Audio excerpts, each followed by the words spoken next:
हम सनातनी विवाह क्यों करते हैं और हमारे यहाँ विवाह कई प्रकार से होता है।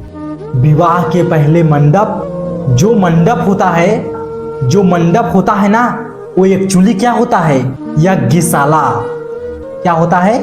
यज्ञशाला। विवाह एक प्रकार का यज्ञ है। सनातन में विवाह क्या है? यज्ञ। इसलिए यज्ञ होता है और उसमें पति पत्नी आहुतियां डालती हैं। पति पत्नी की प्रथम आहुति कहाँ होती है? मंडप के नीचे होती है। तो आपकी गृहस्थी कहाँ से शुरू हुई थी? यज्ञ करने से। तो आपने विवाह किया क्यों था? यज्ञ के विधान के लिए, कि हम यज्ञ के अधिकारी हो जाएं। बिना विवाह के ना ही स्त्री ना ही पुरुष, आप दोनों विवाह के अधिकारी नहीं होते। इसलिए विवाह किया जाता है कि हमें यज्ञ करने का अधिकार प्राप्त हो सके। तो हमारी पत्नी हो या हमारे पति हो, कि वो हमें यज्ञ का अधिकारी बनाते हैं, इसलिए हम विवाह करते हैं। ये पहला कारण है। दूसरा कारण है कि हम विवाह इसलिए करते हैं क्योंकि यज्ञ करने के बाद जो हमारी संतान होती है, हम सात्विक हैं, हमारी संतान होगी, हम अपने माँ बाप का श्राद्ध, दादी दादा का तर्पण करते हैं। हमारी संतान होगी तो आने वाली पीढ़ी श्राद्ध तर्पण संस्कार के द्वारा हम सबका यह जो शास्त्रोक्त कार्य होता है, समाज में एक अच्छी व्यवस्था बनी रहेगी। अच्छे बच्चे होंगे तो आने वाली समाज में अच्छी व्यवस्थाएं होंगी। तो संतान की वृद्धि तो हो, पर कैसी संतान? संतान भेड़िया दसान संतान ना हो। अब तो बच्चे पैदा हो रहे हैं, लेकिन ऐसे बच्चे पैदा हो रहे हैं जो अपने माँ बाप का श्राद्ध नहीं करते हैं, माँ बाप का तर्पण भी नहीं करते हैं। तर्पण श्राद्ध का मतलब भी नहीं पता है उन्हें, यहाँ तक कि उन्हें श्राद्ध का भी मतलब नहीं पता है।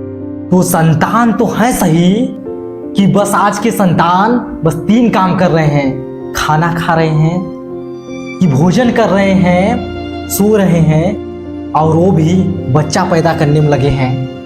इससे क्या होगा? कहते हैं ना, जननी जने तो भक्त जने, या दादा या सूर, या से तो बंध्या भली कहाँ गवाए सूर।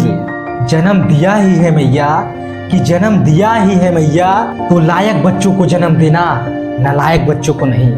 तुम्हारे बच्चे बुढ़ापे में तुम्हें 1 गिलास पानी तो दे सके, तो ऐसी औलाद पैदा करने से तो अच्छा है कि ना ही औलाद पैदा करे।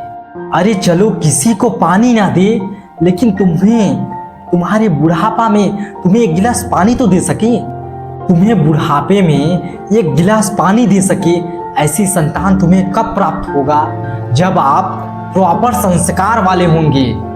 पत्नी बैठे, पति बैठे, यज्ञ करे, उस समय भगवान का चिंतन करते हुए गर्भाधान करना चाहिए। उस समय जैसा स्त्री पुरुष की मानसिक स्थिति होती है गर्भाधान के समय, वैसा बच्चों का भी मानसिक स्थिति होती है। उस मन स्थिति का संतान प्राप्त होता है आपको। आजकल के बच्चे कहते हैं प्यार किया है तो डरना क्या है, किसी से भी शादी कर रहे हैं। आजकल के बच्चों को किसी से भी प्यार हो रहा है। अब तुमने बच्चे पैदा किए, अगर तुम्हारा बेटा दूसरे कास्ट में शादी कर लेता है किसी भी लड़की से, और शास्त्र मना करते हैं यदि आप ब्राह्मण हैं तो ब्राह्मण की कन्या से ही विवाह करें। यदि आप ब्राह्मण हैं, आपका विवाह ब्राह्मण कन्या से हो, जो आपकी संतान होगी, उसी संतान से आपके पितर पानी लेते हैं, वरना तुम्हारे पितर पानी नहीं लेंगे। जो वर्ण संकरी संतान होते हैं उसे पितर पानी नहीं लेते हैं। ऐसा हम नहीं बोल रहे हैं, ऐसा पुराणों में लिखा है।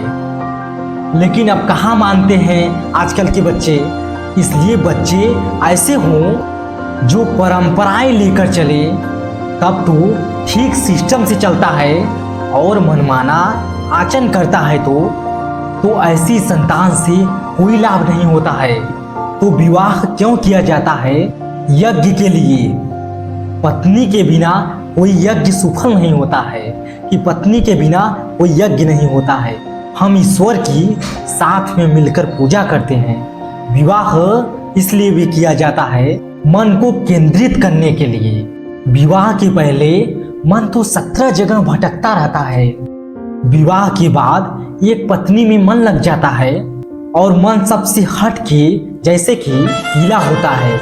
हम तो किला में मार सकते हैं पर हमें कोई नहीं मार सकता। पत्नी के साथ रहकर अपने मन को जीतना होता है। अपने मन को कंट्रोल करना होता है। यदि आप अपनी पत्नी के संग रहकर अपने मन को जीत लिया तो पत्नी का फायदा है। अब पत्नी के होते हुए भी आप 17 जगह मुंह मारेंगे तो पत्नी तो दुखी रहेगी ही।